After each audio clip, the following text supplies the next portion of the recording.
안녕하세요. 누가 나의 이웃인가? 또는 내가 누구의 이웃이 될 것인가? 이런 주제를 누가복음의 그 착한 사마리아인의 비유에서 시작해서 한번 살펴보고요. 그 다음에 그 우한 바이러스 국경 개방과 살인죄, 방역 방해죄, 국고 손실죄 이런 걸 생각하면서 신나게 놀자 시작하려고 합니다. 그래서 여러분들도 초대하겠습니다. 예. 우선 가볍게 말이죠. 오늘은 그 세상 사람들은 일요일이라고 하고요. 크리스천들은 주일이라고 합니다. 그러나 본질은 금요일에 십자가에 죽으신 그 예수님을 장례를 치렀는데 일요일 새벽에 다시 살아났다는 사실이겠죠. 그래서 부활절만이 아니라 사실은 매 주일 예수 부활을 기억하는 것이죠. 예수가 부활했으니까 나도 부활할 것이다. 이것이 바로 신앙의 핵심이라고 생각합니다. 우선 누가복음 10장 25절에서 37절까지 참고 바랍니다. 시간 절약을 위해서 읽지는 않고요. 사진은 올리겠습니다. 25절 보시면 원데이, 어느 날, 그렇죠? 이렇게 시작을 합니다. 이것은 24절까지의 장면과 달라진 새로운 이제 장면에서 새로운 사건이 시작된다는 의미로 보이잖아요. 그렇습니다. 그래서 슈퍼스타 지저스 크라이스트 이 주변에는 언제나 인산인해였습니다. 온갖 종류의 사람들이 다 이렇게 구름처럼 모여들었죠. 근데 오늘의 주인공은 성경 선생이랍니다. Expert in Religious Law 이렇게 나와 있습니다. 그런데 그 당시 유대 사회는 신정 일치 사회 아닙니까? 그래서 이 영어 성경책의 Religious Law라는 이 번역은 살짝 부적절해 보이고요. 이 law라는 것은 모세의 법을 말하는 것이니까 유대 사회 수천 년 그 기본법이었습니다. 그래서 이 유대 사회의 법률 전문가가 오늘의 주인공이라는 의미로 이렇게 정리를 하겠습니다. 이렇게 질문으로 시작합니다. What must I do to receive eternal life? 이렇게 시작합니다. 그래서 지금 이 질문하는 사람은 그 사람은 지금 영생을 소유하고 있지 못합니다. eternal life, 영생.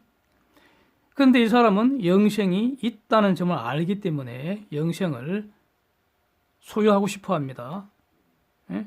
영생을 얻고 싶어 합니다. 그러면서 또 이 사람은 뭔가를 해야지 그 대가로 영생을 얻는 것으로 이렇게 알고 있습니다. 이 사람은 이 What must I do to receive eternal life? 이 질문 자체에서 이런 사실이 추론이 됩니다. 그래서 예수님께서는 네가 잘 아는 그 법이 어떻게 기록하고 있느냐? 그걸 너는 어떻게 해석하느냐? 이렇게 질문을 다시 했습니다. 그 질문자는 마음과 목숨과 힘과 뜻을 다하여 하나님을 사랑하고 네 이웃을 네 몸처럼 사랑하라. 이거 신명기 6장 5절에 있는 내용이죠. 이렇게 답을 했습니다. 그 예수님께서는 right, 좋다. 그러면 do this and you will live. 이렇게 말씀을 하셨습니다. 자, 질문이 what must I do? 이렇게 질문했으니까 do this 이렇게 답변해 주신 겁니다. 예. 그래서 질문자는 다시 묻습니다. Who is my neighbor? 이렇게 묻습니다. 나의 이웃이 누굽니까? 이렇게 묻습니다. 이렇게 해서 이제 Who is my neighbor? 나의 이웃이 누구인가? 이게 오늘의 주제인데 이렇게 해서 이제 다음 그 주제의 장면으로 이제 넘어가게 된다 이런 뜻입니다. 그래서 본론으로 넘어가기 전에요. 하나만 정리하고 가겠습니다. 지금까지 이 대화에서 질문자는 아주 그 싸가지 없는 녀석인 것 같습니다. 예. 저 욕정이 아닙니다. 예.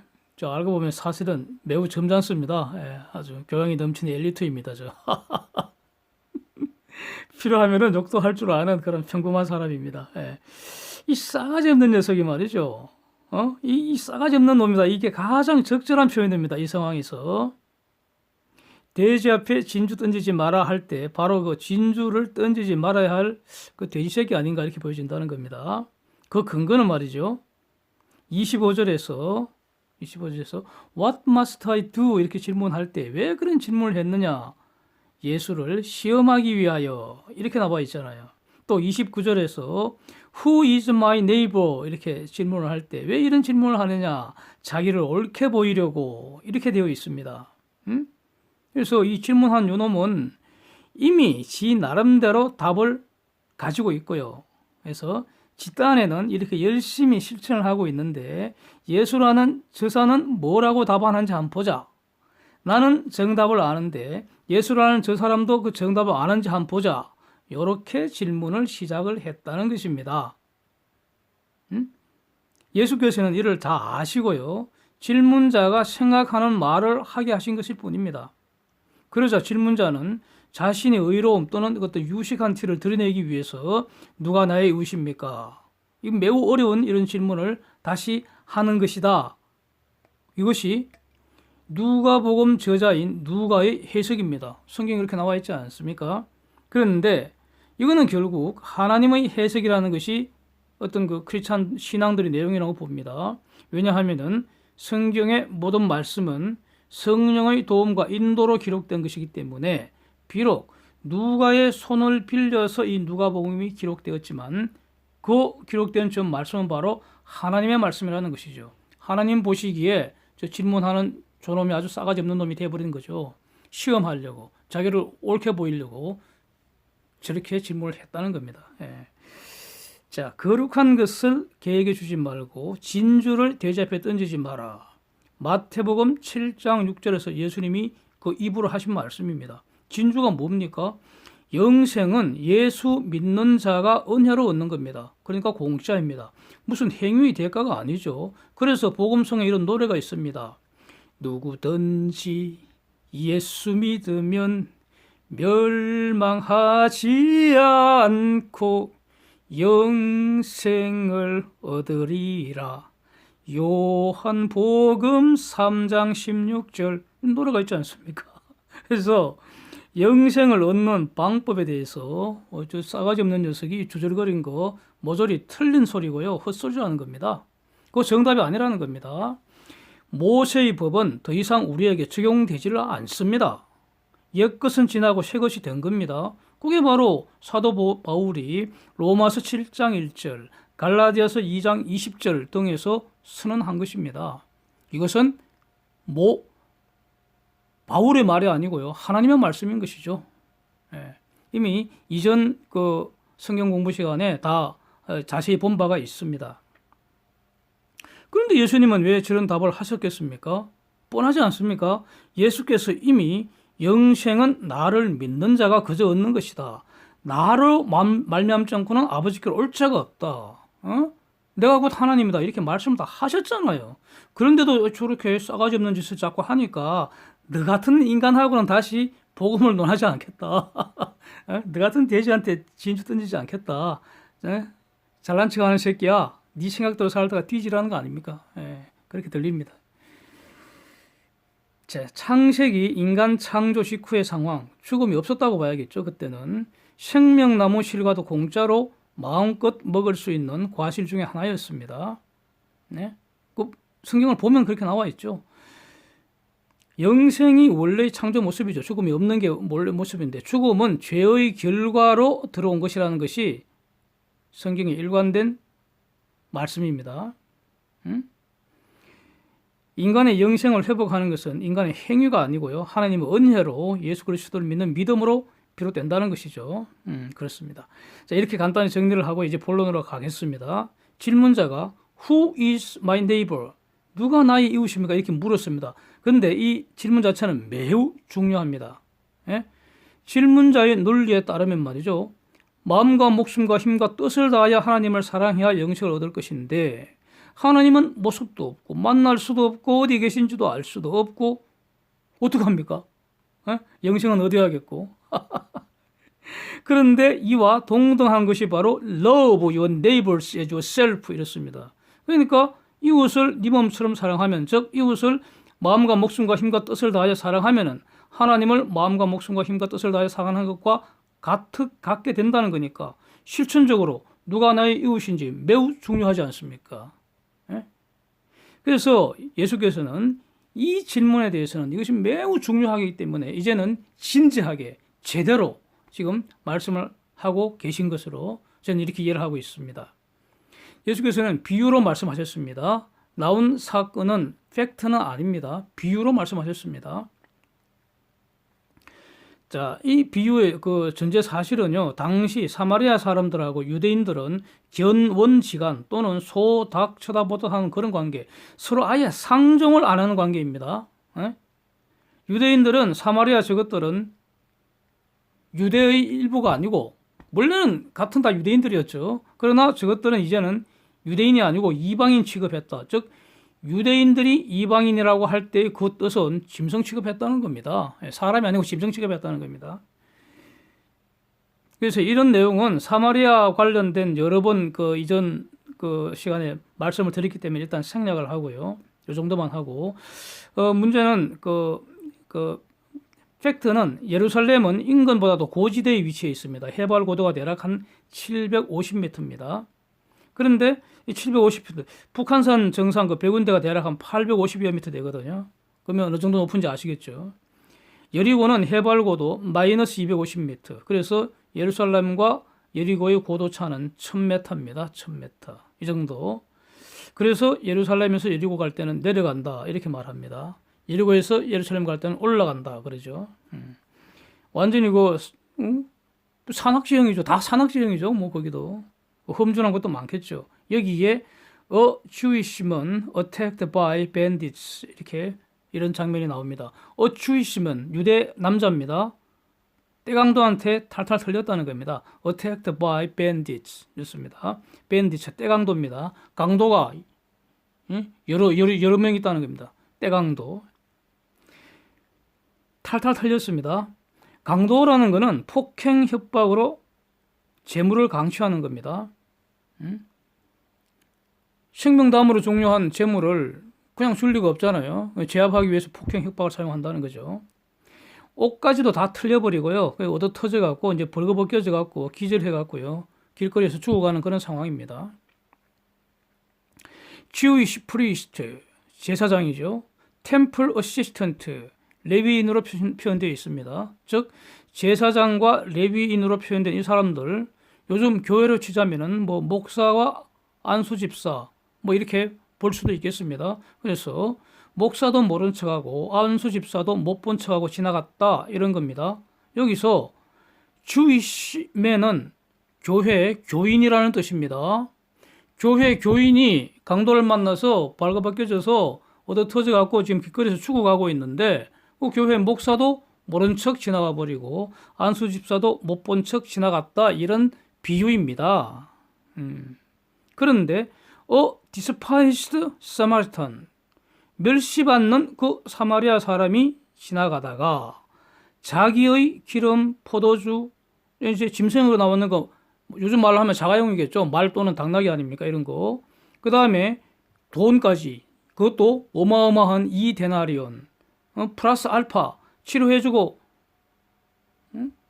부족하면 더 주겠다는 거 아닙니까? 그래서 이 사마리아인이 치료해주고 안가, 주막이라고 나오죠. 안가에 이송까지 해주고 그 다음에 보호와 치료 비용을 다 부담을 했습니다. 즉 시간과 돈을 사용했다는 겁니다. 결국 실천적으로 보면은 이웃을 사랑한다는 것은 이웃을 위하여 나의 시간과 돈을 사용하는 것이다. 이런 의미가 되는 것이죠. 자, 이렇게 이제 쭉 설명을 하신 다음에 예수님께서는 네 생각에는 저 유대 남자의 이웃은 그 셋 중에 누구라고 생각하냐 이렇게 질문한 겁니다. 왜 네 생각에는 이 말 속에 제가 보기에는요 네 생각대로 떠들던 애송아 이런 뜻이 아니겠습니까? 저는 그렇게 들립니다. 저 셋 중에 누가 유대 남자의 이웃이냐 이렇게 물은 겁니다. 네 생각에는 뭐냐 이겁니다. 질문자 답이 아주 걸작입니다. 사마리아인이라고 답을 안 합니다. 지 입에 사마리아인이라는 그 말을 쓰지를 않습니다. 은혜를 베푼 자랍니다. 은혜를 베푼 자. 참나. 말 돌리는 거는 유대인들 못 따라가죠. 유대인들은 사마리아라는 이 말을 입에 올리지를 않는 겁니다. 그렇게 무심코 입에 올리면 공동체에서 왕따다고 처벌받는다고요. 그렇습니다. 즉, 이 질문자는 끝까지 자기 생각을 고집했다. 저는 이렇게 보인다는 겁니다. 그래서 예수님은 Yes, now go and do the same. Do the same. 무슨 말입니까? Do the same. 너도 사마리아인이 그런 상황이 되면은 동일하게 하라는 이런 취지 아니겠습니까? 고우라는 게 뭘까요? 되지도 않은 질문 그만하고 이제 조금만 꺼져달라는 그런 말씀 아닐까요? 이렇게 볼 수도 있을 것 같습니다. 이제 주제를 다루어 보겠습니다. 두 개입니다. 1번 누가 나의 이웃인가? 2번 나는 누구의 이웃이 될 것인가? 이겁니다. 이 두 개는 완전히 다르죠. 누가 나의 이웃인가라는 질문은 내가 어려울 때 나를 도와준 자를 나의 몸처럼 사랑하라. 즉 마음과 목숨과 힘과 뜻을 다하여 사랑하면 된다. 이런 거 아니겠습니까? 예. 그런데 이렇게 보면 말이죠. 이거 틀린 건 아니지만 예수님의 말씀에 극히 일부에 불과한 거 아니겠습니까? 강도 만난 그 유대 남자의 입장에서만 본 거 아니겠습니까? 사마리아인의 입장에서 본다면 도움이 필요한 사람을 도왔다는 것. 이것이 바로 마음과 목숨과 힘과 뜻을 다하여 하나님을 사랑한 것을 실천한 것이라는 취지 아니겠습니까? 즉 소극적으로 누가 나의 이웃인가 이럴 게 아니라 적극적으로 내가 누구의 이웃이 되어야 하는가? 즉 도움이 필요한 사람을 내 일처럼 도와야 한다. 마음과 목숨과 힘과 뜻을 다하여 도우라는 것이 예수님의 말씀이라고 생각됩니다. 그 자가 사마리아인이든 유대인이든 모두가 다 아담의 후손이죠. 하나님의 피조물이라는 거 아니겠습니까? 그래서 이 영어권에서는 살려주세요 라는 이 긴급 구조 신호가 바로 help 아니겠습니까? 그런 생각이 듭니다. help. 도움이 필요한 자가 바로 나의 이웃이라는 결론이 가능합니다. 누가 나의 이웃인가? 도움이 필요한 자가 바로 나의 이웃이다. 그 이웃을 내 몸처럼 가서 내 일처럼 도우라. 이런 거 아니겠습니까?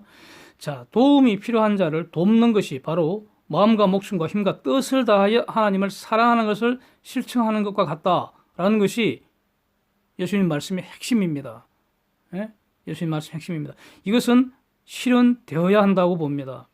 한편 이런 것은 우리 인간의 본성이기도 합니다. 누구나 도움이 필요한 사람은 도와줍니다. 그런 본성을 다 가지고 있습니다.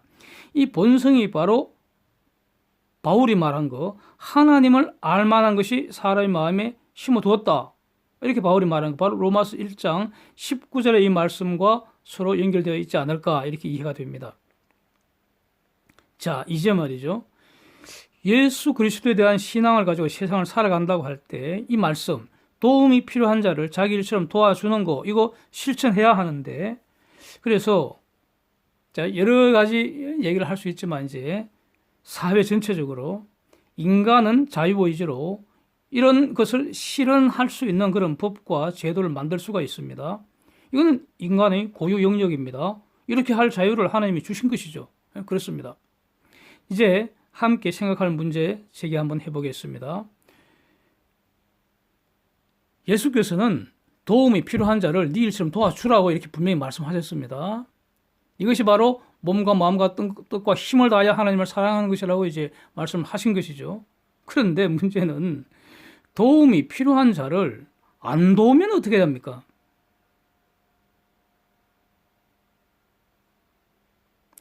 강도 만난 유대 남자는 길거리에서 죽을 겁니다.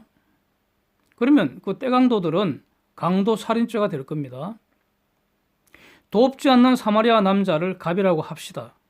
갑도 살인죄 될까요? 갑은 강도 살인은 안 되겠죠. 갑이 강도한 적은 없으니까. 그럼 갑이 살인죄가 될까요? 갑은 사망자와 아무 관계도 없는 제3자입니다. 그냥 자기가 가는 길 갔을 뿐입니다. 갑이 살인죄라면 말이죠. 그 지나간 목사도 안수집사도 다 살인죄 되는 거 아닙니까? 우연히 그곳을 지나갔다는 것만으로 살인죄 되면 안 될 거 아닙니까? 그렇죠? 이 살인죄 아닙니다. 이유는 간단합니다. 살인죄는 사람을 살해함으로 성립하는 것이니까 살해 행위가 있어야 하고요. 그 살해 행위와 사망의 결과 간에 인과관계가 있어야 하기 때문입니다. 그런데 아무도 없습니다. 아무것도 한계가 없잖아요. 그냥 지나갔을 뿐인데 뭐. 살인죄 안 됩니다. 그래서 갑도 목사도 안수집사도 살인죄 안 됩니다. 도덕적 비난은 완전히 뭐 바가지를 얻어먹어야겠죠. 그거 좀 도와주면 될 텐데 왜 안 도와줬냐 이겁니다. 그러면 이 사람들은 그렇게 비난이 쏟아지면은 당연히 이렇게 나올 거 아닙니까? 그냥 말로만 말이죠. 미안하다. 아주 점잖게 교양 있게 말하겠죠. 미안하다. 근데 그때 내가 너무 바쁜 일이 있었다. 지금 생각하니까 너무 후회스럽다. 이렇게 아가리만 불렁대면 그럼 끝이잖아요. 예수님의 뜻은 실현되지를 못하게 됩니다. 그래서 도울 능력이 있는 자가 도움이 필요한 자를 돕지 않는 경우, 아무것도 안 하는 경우죠. 이거 별도로 처벌해버리자. 이런 논의가 바로 그 착한 사마리아법 이거 배경이라고 이제 정리가 되죠. 그러니까 이런 거는 이거 지금 그 뭐 살인죄 안 되는 거니까 죄형 법정주의 원칙에 따라서 별도로 이런 걸 처벌하는 법을 만들어야 됩니다. 그래서 독일이나 프랑스 등이 이런 법을 가지고 있다고 합니다. 별도로 벌금 정도 갖다 매기는 모양입니다. 필요하면은 신체 구금도 하고요. 한국은 어떤가? 제가 이거 오래전에 몇 년 전에 그 쟁점이 됐었는데 그때 개인적으로 생각했던 거 이제 뭐 이런 기회에 자기 의견을 밝힐 수가 있게 되네요. 응급의료법 등에 도입을 했다는 주장도 있습니다. 그런데 저는 매우 의문입니다. 이게 가령 이런 겁니다. 길거리에서 어떤 분이 갑자기 가슴을 움켜쥐면서 쓰러지는 것은 심정지가 돼버렸습니다. 그러면 응급조치 해야 되잖아요. 인공호흡 시키고. 응급조치 본질은 그 가슴 압박하는 건데 이거 본질은 심장을 다시 박동시키기 위해서 심장을 압박하는 거죠. 예. 살아나면 다 좋은데 어떤 이유에서 하여튼 결과적으로 죽거나 식물인간이 돼버리면은 응급처치한 분이 과실치사 또는 과실치상의 문제가 될 수 있습니다. 살인죄나 상해죄는 안 되겠죠. 사람을 살리려고 또 건강을 회복시키려고 그렇게 응급처치한 것이니까 살인 고의나 상해 고의는 없기 때문에 살인죄나 상해죄는 안 되고요. 뭐 과실범이 문제가 되는데 만약에 여러 가지 이유로 만약에 과실이 인정돼 버리면 과실이 있다 없다 뭐 이런 거 다 판단을 법원이 하니까 제3자가 한다고요. 그러니까 처벌받을 수 있으니까 사람들이 응급조치 필요한데도 안 하려고 할 거 아닙니까? 그래서 그 과실 책임을 줄여주기 위해서 죽은 과실로 제한한 것이다. 뭐 이렇게 알고 있습니다.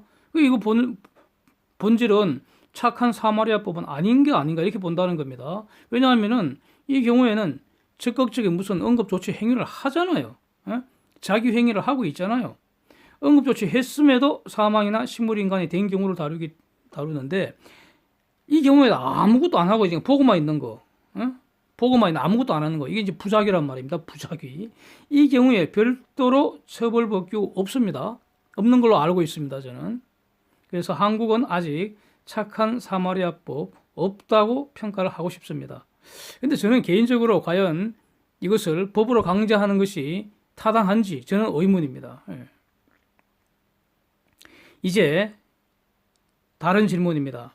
만약 갑이 강도 만난 그 유대 남자의 부모나 형제라면, 즉 이 말은 갑에게 그 유대 남자를 보호해야 할 그런 의무가 있는 경우는 어떻게 되겠습니까? 이런 문제입니다. 이 경우에 갑에게 구조 의무가 있다 이렇게 말을 합니다. 이 경우는 도와줄 의무가 있음에도 불구하고 도와주지 않아서 죽은 경우입니다. 해야 할 일을 안 해서 그래서 부작위로 죽은 경우입니다. 이 경우도 강도살인죄는 당연히 안 됩니다. 갑이 강도짓은 안 했으니까요. 떼강도들만 강도살인이 되고요. 갑은 아무것도 안 한 그 부작위가 살인죄가 될 수 있을지 이게 문제된다는 겁니다. 그렇습니다. 이게 이제 본격적으로 이제 그 진행이 됩니다. 근데 지금 보니까 시간이 너무 지나갔고요. 이거 원래는 영상 하나로 다 하려고 했는데 그러니까 쭉 작성을 하다 보니까 너무 길어져서 어쩔 수 없이 그러니까 2편으로 해야 될 것 같습니다. 사진 보시면요. 트럼프 바이러스 테스트 엄청 나왔다고 합니다. 그래서 이거 다음 2편 영상도 기대해 주십시오. 이상입니다. 감사합니다. 해피 선데이.